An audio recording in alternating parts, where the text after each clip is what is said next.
అందరికీ నమస్కారం అండి. నా పేరు ప్రసన్న. మీరు చూస్తున్నది ప్రసన్న వదన. చికెన్ బిర్యానీ అంటే ఎవరికి ఇష్టం ఉండదో చెప్పండి.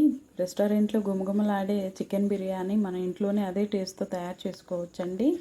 ఏ విధంగా చేయాలో చూద్దామండి. ముందుగా 1 కేజీ చికెన్ తీసుకొని శుభ్రంగా వాష్ చేసేయండి. మీ రుచికి సరిపడినంత సాల్ట్ వేసుకోండి. అది కల్లుప్పు వేయండి. ముక్కకు చాలా బాగా పడుతుందండి. 2 టీ స్పూన్ల కారం వేసుకోండి. తరువాత 1 టీ స్పూన్ పసుపు వేసుకోండి. ఈ పసుపే మనకి మంచి కలర్ ఇస్తుందండి. వేరే కలర్స్ కూడా యాడ్ చేయ అవసరం లేదు. ఇంట్లో ఫ్రెష్గా తయారు చేసి పెట్టుకున్న అల్లం వెల్లుల్లి పేస్ట్ 1½ టీ స్పూన్ వేయండి. వేసి బాగా కలపండి. ముక్కకు బాగా పడుతుందండి. తర్వాత వేయించి పొడి చేసి పెట్టుకున్న ధనియాల పొడి, 1/2 టీ స్పూన్ జీలకర్ర పొడి, సగం చెక్క నిమ్మరసం వేయండి. తరువాత బిర్యానీ మసాలా వేయండి 1½ టీ స్పూన్. తర్వాత 3 పెద్ద సైజు ఉల్లిపాయలు ఫ్రైడ్ ఆనియన్స్గా తయారు చేసుకోవాలి. ఫ్రైడ్ ఆనియన్స్ సగం వేసుకోండి. మిగతా సగం పక్కన అట్టపెట్టండి. ఆనియన్స్ వేయించిన నూనె ఉందిగా అండి, నూనె కూరలో కలిపేసేసేయండి. తర్వాత పుదీనా, కొత్తిమీర వేసి యాడ్ చేయండి. తర్వాత ఒక 1/2 లీటర్ పెరుగు వేసి యాడ్ చేసి బాగా మర్దన చేసినట్టుగా కలపాలండి. అప్పుడు ముక్కలకు బాగా పడుతుందండి. 1 అవర్ మూత పెట్టి ఫ్రిడ్జ్లో పెట్టుకోండి. ఒక గంట తర్వాత స్టవ్ వెలిగించుకొని వెడల్పాటి గిన్నె ఒకటి పెట్టుకోండి. మనం ముందుగా మ్యారినేట్ చేసి పెట్టుకున్న చికెన్ గిన్నెలో వేసుకోండి. వెడల్పుగా సర్దుకోవాలండి, మాడకుండా ఉంటుందండి. తర్వాత ఒక 10 నిమిషాలు మూత పెట్టి ఉడికించండి. పక్కన వేరే స్టవ్ వెలిగించుకొని బియ్యానికి ఎసరు పెట్టుకోవాలండి. అందులో సరిపడా సాల్ట్ వేసుకొని మూత పెట్టుకోండి. తర్వాత చికెన్ కర్రీ ఉడికిందో లేదో ఒకసారి చూసుకుందాము. ఒక్కసారి తిప్పుకోండి. చికెన్ ఇక్కడే మనకి 50% వరకు ఉడుకుతుందండి. తర్వాత రైస్ వేసినప్పుడు 50% ఉడుకుతుందండి.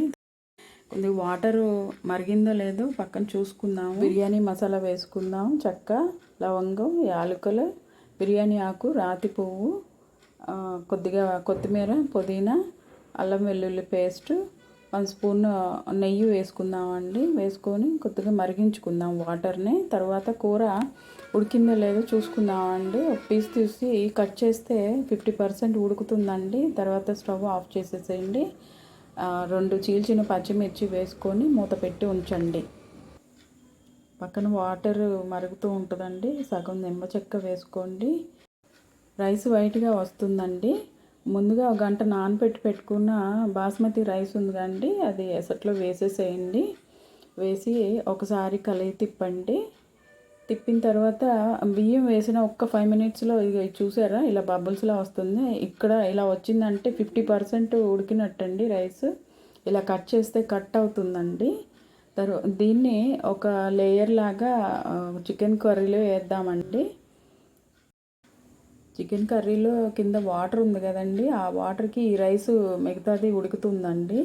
ఆ లేయర్ వేసిన తర్వాత కొద్దిగా కొత్తిమీర, పుదీనా, ఫ్రైడ్ ఆనియన్స్ ఒక లేయర్గా వేయాలండి. తర్వాత రైస్ ఇప్పుడు 70% ఉడుకుంటుందండి. దాన్ని సెకండ్ లేయర్గా వేసుకోండి. పైన మళ్ళీ కొత్తిమీర, పుదీనా, ఫ్రైడ్ ఆనియన్స్ వేసుకోండి. చివరిగా 90% ఉడుకుంటుందండి రైస్. అదొక లేయర్గా వేసుకొని కొత్తిమీర, పుదీనా, ఫ్రైడ్ ఆనియన్స్ వేసుకోండి. కొద్దిగా యాలకుల పొడి దంచుకొని వేసుకోండి. చాలా బాగుంటుందండి టేస్ట్. తర్వాత బియ్యం ఉడికించిన వాటర్ ఉన్నాయి కదండి, అవి 1 గ్లాస్ వాటర్ వేసుకోండి. కొంచెం పలుకున్న రైస్ కాబట్టి ఉడికిపోతుందండి. చివరిగా నెయ్యి వేసుకోండి. మూత పెట్టేసేసి పైన వెయిట్ పెట్టండి. దమ్ అవుతుందండి. ఒక 20 మినిట్స్ సిమ్లో ఉంచేసేయండి. ఉడికిన తర్వాత ఒక 10 నిమిషాలు ఆగిన తర్వాత ఓపెన్ చేసి చూడండి. గుమగుమలాడే చికెన్ బిర్యానీ రెడీ అవుతుందండి. ఒకసారి రైస్ చూడండి ఎంత పొడి పొడిగా వైట్గా వచ్చిందో. కింద కర్రీ చూడండి చాలా కలర్ఫుల్గా ఉందండి. ఫుడ్ కలర్ కూడా ఏం వాడలేదు కదండి. చూసారా ఎంత కలర్ఫుల్గా ఉందో బిర్యానీ. రైస్ కూడా చాలా పొడి పొడిగా వచ్చిందండి.